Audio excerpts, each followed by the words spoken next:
সুবহানাল্লাহ, কত সুন্দর দৃশ্য। সুবহানাল্লাহ, গোসল করাটা একদম সেই সুন্দর লাগতেছে। আসে অনেকদিন পরে তো একটা সুন্দর আশের গোসল করে দেখতেছি।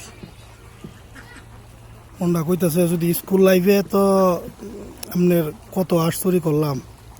কমলপুর হাজি জহিরুদ্দিন স্কুলে লেখাপড়া করতাম, তখন সাতমুখীর একটা বিল ছিল আমাদের এখানে। এই বিলের থেকে গিয়া আশ নিত। আর আমাদের মামা কাজী আতাউল্লাহ মিয়া তখন শ্যামাইয়ের ফ্যাক্টরি ছিল। আমার এক বন্ধু ছিল ওলাইকাড়ির, নাম ছিল সজীব, আরও আছে সারোয়ার। আরও আমরা অনেক বন্ধু বান্ধব ছিলাম, প্রায় 15-20 জনের মতো। জনতপুরের কিছু বন্ধু ছিল, শাহাদাত বাস্টিনের, আবার কাজীবাড়ির ছিল তারেক, বাবু, সবাই মিলে কত আশ চুরি করছি।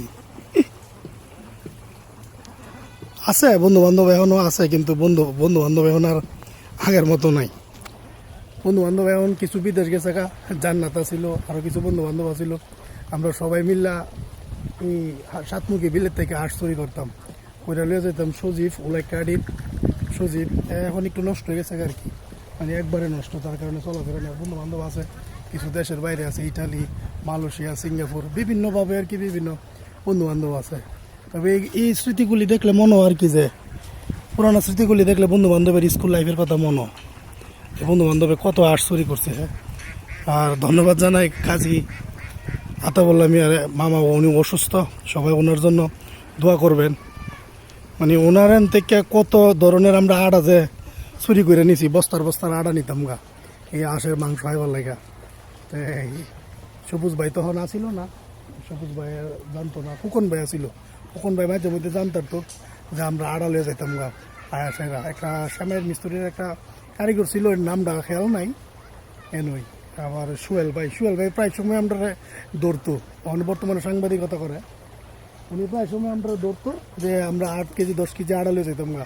ফুলাফান স্কুল লাইফের থেকে লিয়ে আসে এই আড়া নিয়ে আমরা বানাই ওলাইকাড়ি থেকে এই আশ্বাস দিয়া এই মাংস দিয়ে আইতাম চুরির আশ্বাস। জানি না কার আসছিল, তবে যারই হোক, ওখানে প্রায় 20 বছর পরে মুগ্ধার শিকার আইলাম এই আশ নিয়ে। আজকে আশ দেখার পর তো মনে হইল যে ওদের কার আশ আইসি চুরি করিয়া, কত কি করে সেরা। আল্লাহ মাফ করুক, আল্লাহ হেদায়েত করুক। এক বয়সে মানুষের বহুত কিছু করে, যার আশ চুরি করে আইসি এর কাছে তো আর ক্ষমা চাইবার মতো ইয়া নাই।